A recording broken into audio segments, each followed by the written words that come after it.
I'm Lisa, and you're with Velo Dulce, the show where we talk women, cycling, and life. Velo Dulce is from the Italian phrase La vita dolce, which means the good life. These are stories from women around the world on finding the good life through life on a bicycle.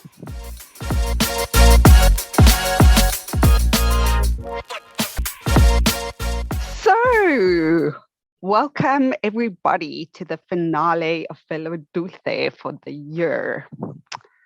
I thought I would do a little bit of a different show today. And my guest today is none other than myself. That may seem a little arrogant, but I think that, well, there are a few people who've been asking me about my story. And also, there was a particular message I wanted to share for the year, and that was around rest and resilience. I feel like it was the theme of 2021, not just for me, but really on a global level, and definitely in cycling too.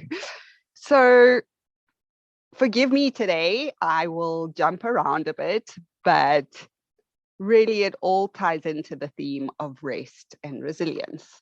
And I would like to start all the way back in 2006, 2007. I got married, believe it or not. And I got married because I decided it.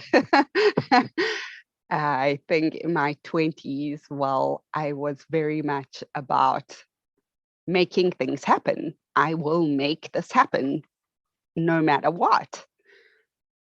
And that's not really a good way to approach marriage. And it's not the reason to approach marriage. And I am forever grateful and forever sorry to my ex-husband.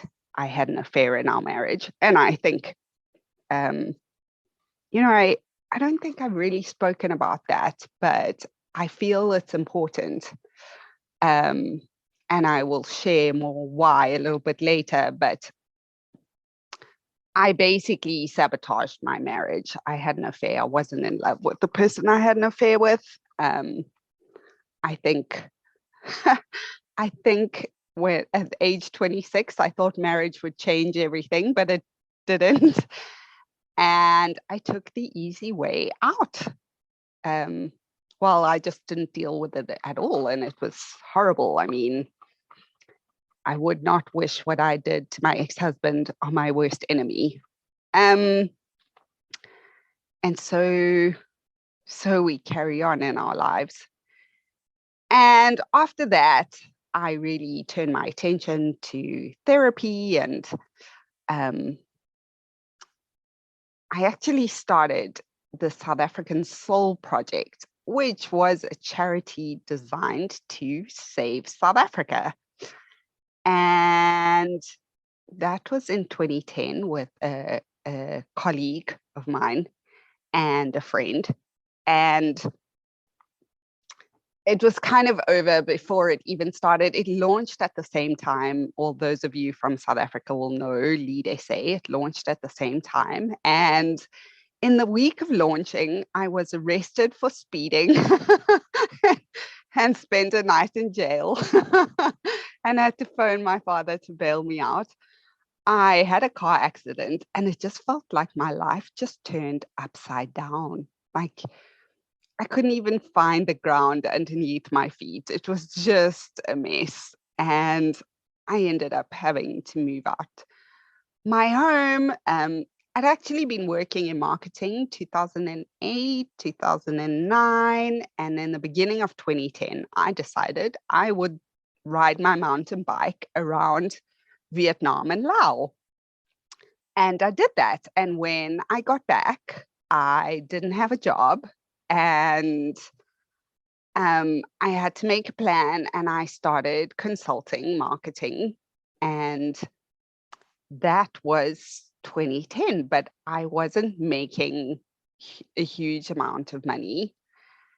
And in towards the end of the year, I had to move out my house, and I moved to Magoebaskloof thanks to my beloved and very kind ex-boyfriend, Jose. So my life has always been a bit of an adventure. It's not always that I have wanted it to be so. Sometimes I've sought it out, like my cycle trip around Vietnam and Laos. And sometimes it's found me.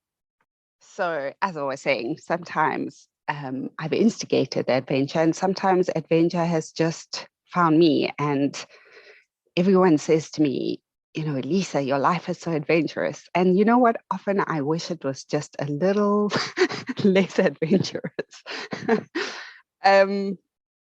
But something else happened in 2020, in 2010.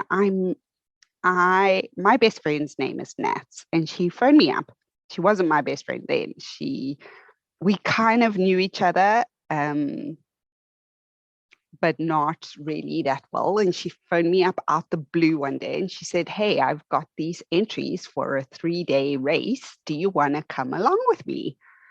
And I thought, okay, cool, why not? I had been doing a couple of adventure races, that's another story for another time. And I was working at a place called Cycle Lab, and I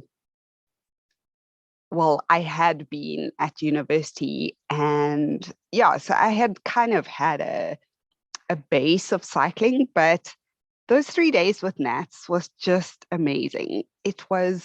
I never felt any pressure. We laughed, we talked, we cried.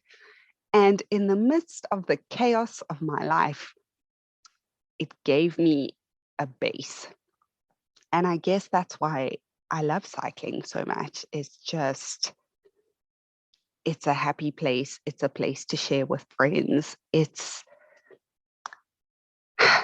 kind of a breath in the world of crazy. Because let's face it, we do live in a world of crazy at the moment. And so that was 2010 for me. And following that, I went into coaching. But in 2012, I met someone, and then in 2014, the relationship ended very dramatically and very suddenly without me knowing, without me having any inkling, which is strange because I usually have a sense of things, but that I just didn't. And so I decided to move to London. I've lived in London twice.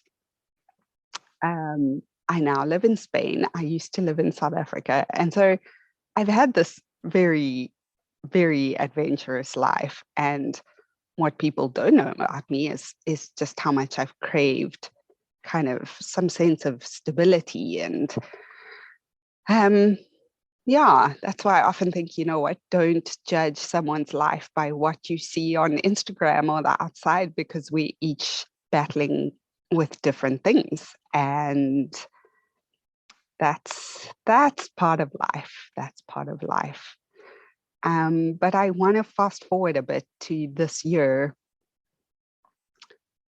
and why the theme of rest and resilience has been so big, and actually what I've come to understand from it. So, I've noticed a couple of things this year. I've cycled further than I ever could have imagined. Honestly, I've never cycled this far in my life. I'm taking a bit of a break now. I've had kind of a month downtime just to reflect, but it's been interesting because I remember at the beginning of the year, I have a group here. I live in northern Spain, in a really beautiful part of Spain. It's got lots of mountains and the sea and rivers and forests. And I remember going out with the guys in the beginning of January, and we climbed this one hill, and I was like, pero yo no pude, I can't. And it's funny, we were back there the other day, and it's like, it's not even a hill, it's not even anything.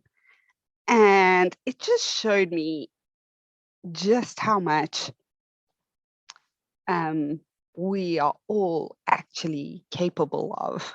And I won't lie, this year I made a lot of mistakes. Um, I saw my ass more times than I can remember. And it made me reflect on certain things. Sorry, forgive the tractor in the background. When I told you I live in the mountains, I really live in the mountains. So something I realized is that, learning Spanish at the beginning, I just used to cry and cry because I just couldn't get this right. And I like getting things right. I hate falling on my ass. But I realized when you start something new, you're probably not going to be brilliant at it from the get-go. And so that was a lesson in resilience, in kind of every Spanish lesson, kind of showing up and being like, okay, let's do this, and just getting it wrong and getting it wrong and getting it wrong and trying and just saying yes. Often I felt like the waiter from Faulty Towers, like, care, care, care, like Manuel, like I just didn't have a clue what anyone was saying. And so it's been a real lesson for me. And, I remember back to 2018, I was living in London and I was determined I would cycle in London.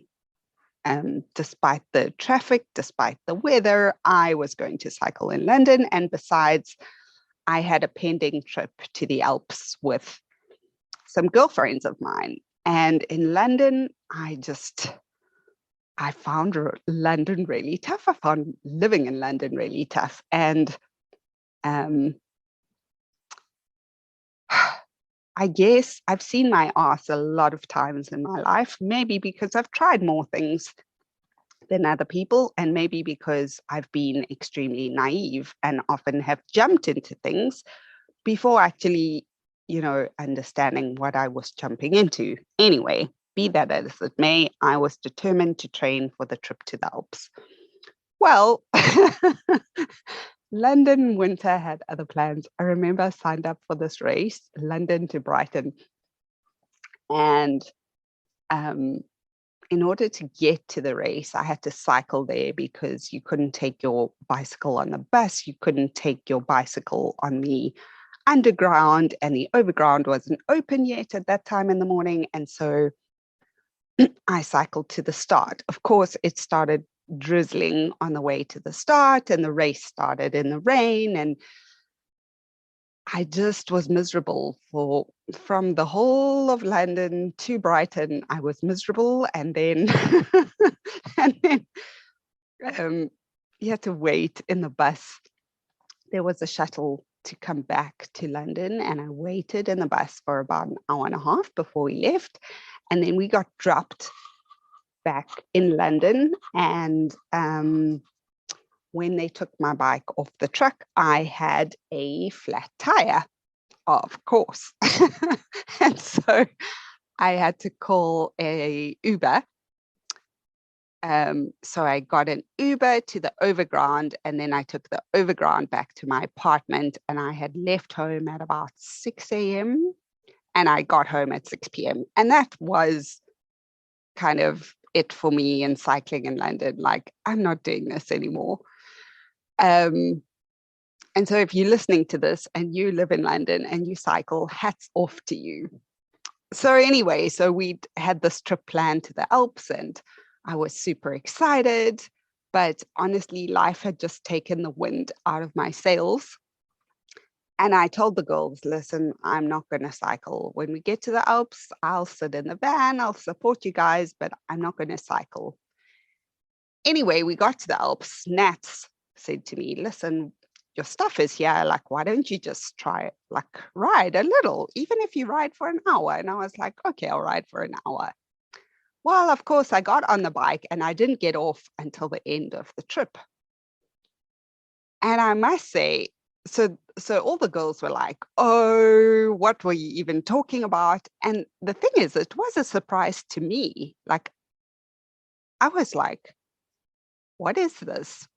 Am I really burnt out? Like, was I burnt out? Was I pretending? And it's weird because it was just being with my friends, like bolstered my resilience to such an extent that I had all the energy in the world to cycle.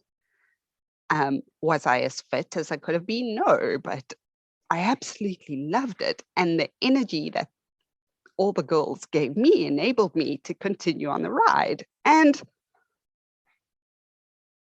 it's been interesting this year because I've noticed, so this theme of rest and resilience, you can take it down to a minute, you can take it down to a month, you can take it to a year, you can take it to your life. I think all of us on some kind of journey, we want to be better, we want to live better lives, we want to be better people, and then often we fall. I fell this year a lot. Last December, I fell off my bicycle. I bruised myself black and blue. This year, I fell in my life. And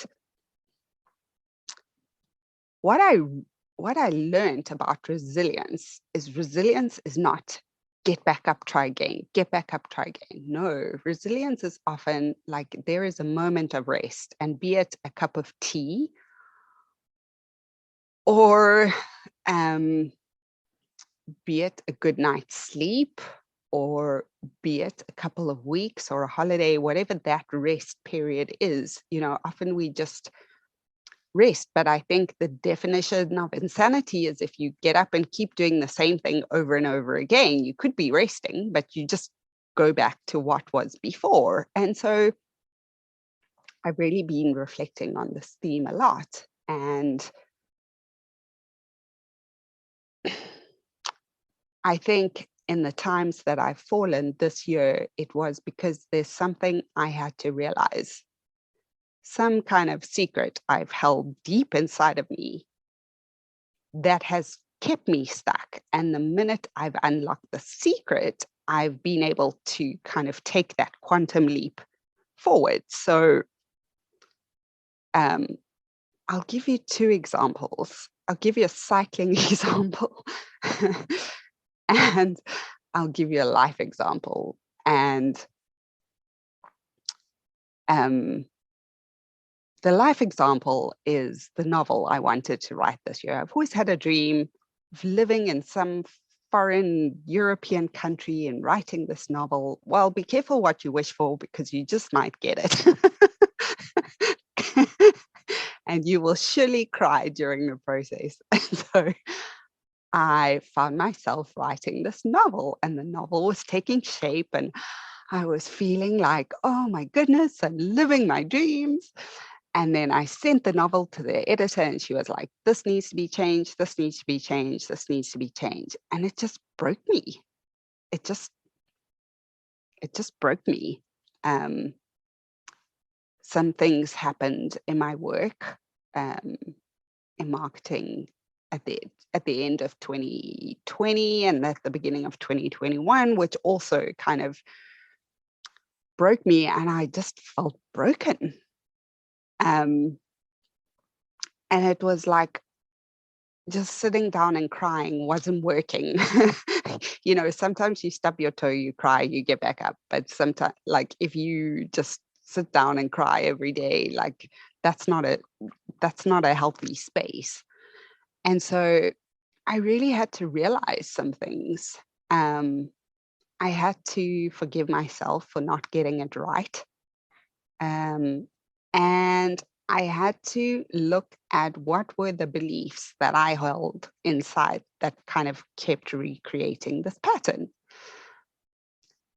So that was pretty interesting. And I think I realized resilience is not always about pushing. In fact, often you don't have to try that hard.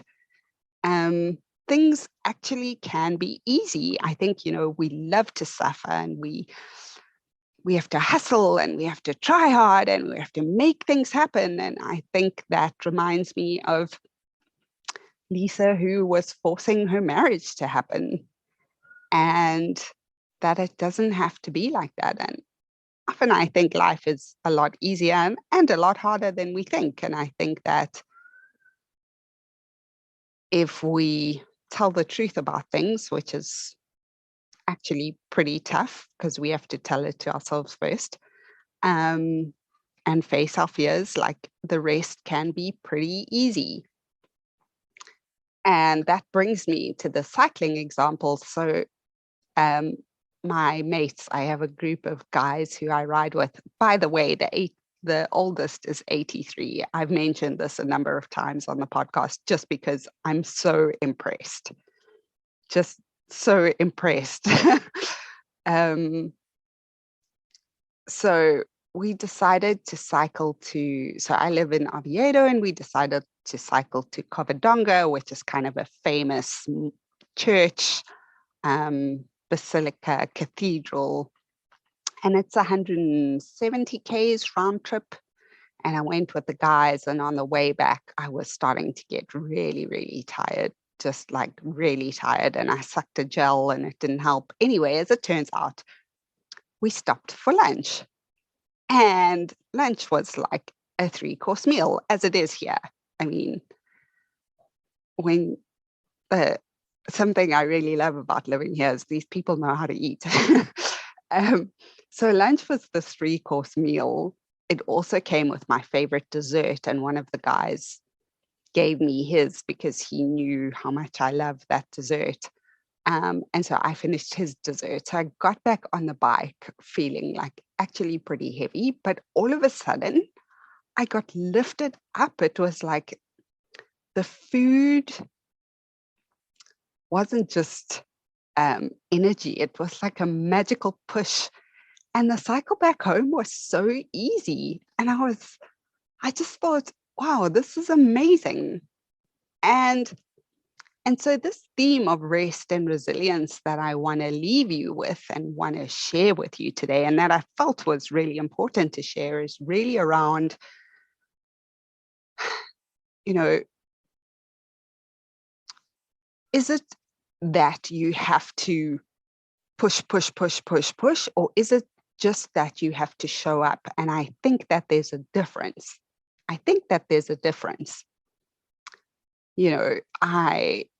My editor gave me the book back and she said, why don't you try this in this chapter? And I wrote it within, honestly, it didn't take me long. It wasn't difficult. And she said, this is what I'm talking about. This is brilliant. And I was like, but that was so easy. And so this idea of kind of showing up versus having to make things happen, like I will make this happen, is really something that's been apparent to me this year, not just in cycling, but in relationships. And as I say, I've fallen this year, and I've made mistakes, but it's forced me to reflect. And what I want to say to all of us going into the new year is, maybe it's just about showing up for what you want and not having to make it happen. And it's, as I say, it's as simple and as difficult as that, because show up for a conversation, like show up for a hard conversation. I think the last 3 weeks of my life have just all been hard conversations, honestly. I've just had conversations with people saying like, I don't agree, or actually I was wrong, or I'm sorry, or you're right. And those are all hard things. Or I had to learn some lessons, and those were hard things. But I think it's just that showing up that makes the rest of the way easy. And I'd love to know what you think about this. So yeah, I often think that the rest, when we rest, it's deep rest, and also being able to rest while you're doing something. I think this idea of rest and resilience is actually a lot more fluid than we maybe think. I have been resting while I've cycled my bicycle, or I have been battling with something when I'm sitting on the couch. Yeah. On that note, I started the podcast this year because I had fallen and because I started to take note of women at the top in women's cycling and just their stories. And I honestly, forgive me for being naive, I honestly thought, well, maybe these women, they just had an easy life. And, maybe circumstances were just such that they had an easy life and they got to the top and, because they didn't have to deal with all this other crap. And actually, that wasn't the truth at all. Most of the women I interviewed were really real about their struggles and their challenges, ranging from mental health to losing a loved one to, really big things, divorce and following your purpose. And just, it was massively inspiring for me. And that's why I wanted to share their stories. And it's what I want to continue to do next year. What I think I want to do is change the approach. I really want these conversations to be meaningful. If you're listening, it means that you have given your time to listen to this, which means you can't be listening to something else. So I really would like for these conversations to be incredibly valuable for you. So if you have feedback, please drop me a mail, coach@lisasteingold.com. If there's specific guests you want to hear, drop me a mail. What I am going to say is that the podcasts are going to be less frequent next year. But wow, can you hear the wind? The podcasts are going to be less frequent next year, but as or more meaningful. And I really want to thank you for joining me on the journey. And please feel free to share your feedback with me. Please feel free to, I'd love to hear from you. I want to wish all of you in the year to come a very, very blessed and a flowing and a healthy and a prosperous 2022. I have no doubt all of us will face some level of challenge, but that perhaps it's easier to overcome than we might think, just like that first hill I used to ride. So lots of love to all of you and catch you in the new year.